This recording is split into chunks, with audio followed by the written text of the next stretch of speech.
शिवराज विजय के प्रथम विराम के प्रथम निश्वास का अध्ययन हम कर रहे हैं।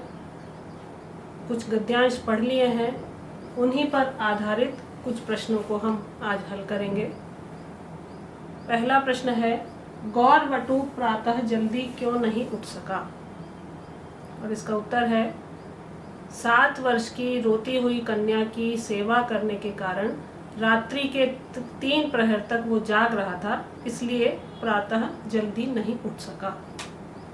यवनों से त्रस्त कन्या कहाँ की रहने वाली थी और किसकी पुत्री थी? कन्या आश्रम के समीप किसी गांव की रहने वाली थी और वहीं निवास करने वाले ब्राह्मण की पुत्री थी। डरी हुई कन्या आश्रम के समीप कैसे आ गई? कन्या का अपहरण एक यवन युवक ने किया था और उससे बचते हुए किसी तरह से पलाश के वनों से निकलती हुई वो आश्रम की तरफ आ गई थी। समाधिस्थ योगी ने सर्वप्रथम समाधि कब लगाई थी? और इसका उत्तर है, महाराज युधिष्ठिर के समय उन्होंने सर्वप्रथम समाधि लगाई थी और उसके बाद वे विक्रमादित्य के राज्य में उठे थे। विक्रमादित्य के पश्चात क्या दुराचार हुआ?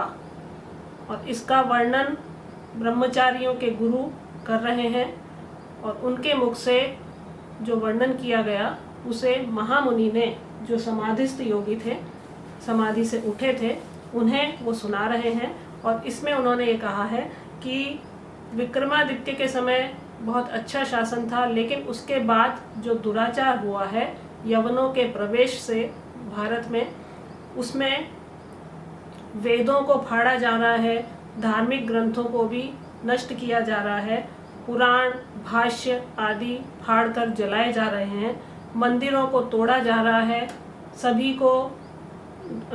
सभी के धन को लूटा जा रहा है, स्त्रियों का अपहरण किया जा रहा है, तुलसी के वनों को काटा जा रहा है। इस तरह का दुराचार हो रहा है और सभी तरफ यवनों का ही अत्याचार छाया हुआ है। किन महात्माओं को समय का वेग प्रतीत नहीं होता?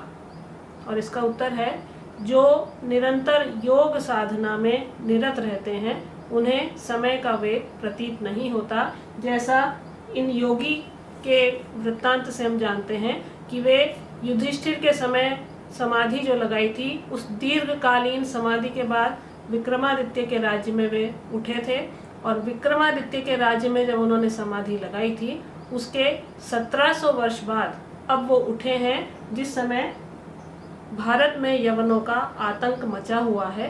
तो इसलिए उन्हें समय का वेग पता ही नहीं चला। वो यही सोच रहे हैं कि मैं तो विक्रमादित्य के राज्य में ही हूँ। इसलिए वो गुरु जी से ब्रह्मचारियों के इस समय जो दुराचार हो रहा है उसके विषय में जानना चाहते हैं और वही इसी का उत्तर हमने इस 5वें प्रश्न में पढ़ा है। विक्रमादित्य के पश्चात भारत में किस यवन ने प्रवेश किया? और इसका उत्तर है, गजनी नामक स्थान के यवन महमूद ने भारत में प्रवेश किया। महमूद गजनवी ने भारत को कितनी बार लूटा और किस मंदिर को ध्वस्त किया? महमूद गजनवी ने भारत को 12 बार लूटा और सोमनाथ मंदिर जो गुजरात में स्थित था उसको उसने ध्वस्त किया। किस अवसर का लाभ उठाकर महमूद गजनवी भारत में प्रविष्ट हुआ? और इसका उत्तर है, जब भारत के राजा पारस्परिक कलह में और उनके मंत्री स्वार्थ साधना में लगे हुए थे, इस अवसर का लाभ उठाकर यवन महमूद ने भारत में प्रवेश किया और एक बार जब उसने देख लिया कि यहाँ आसानी से लूटा जा सकता है तो उसने 12 बार यहाँ आक्रमण किया और यहाँ से लूट कर वो अपने देश में वो धन को यहाँ से ले गया। सोमनाथ मंदिर के अलौकिक वैभव के वर्णन में क्या कहा गया है?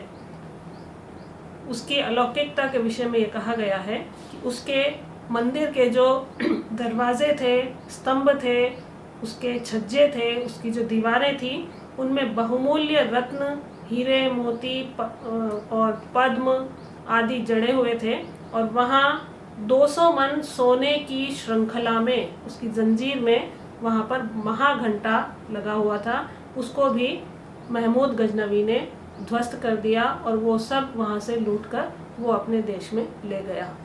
तो जो अभी तक पढ़ा है हमने, इसके आगे भी पढ़ चुके हैं। तो अभी कुछ प्रश्नों को हल किया है, फिर हम कुछ और प्रश्न हल करेंगे, लेकिन ये यहीं तक सीमित नहीं है, आपको भी प्रश्न बनाने हैं और उन्हें हल करना है।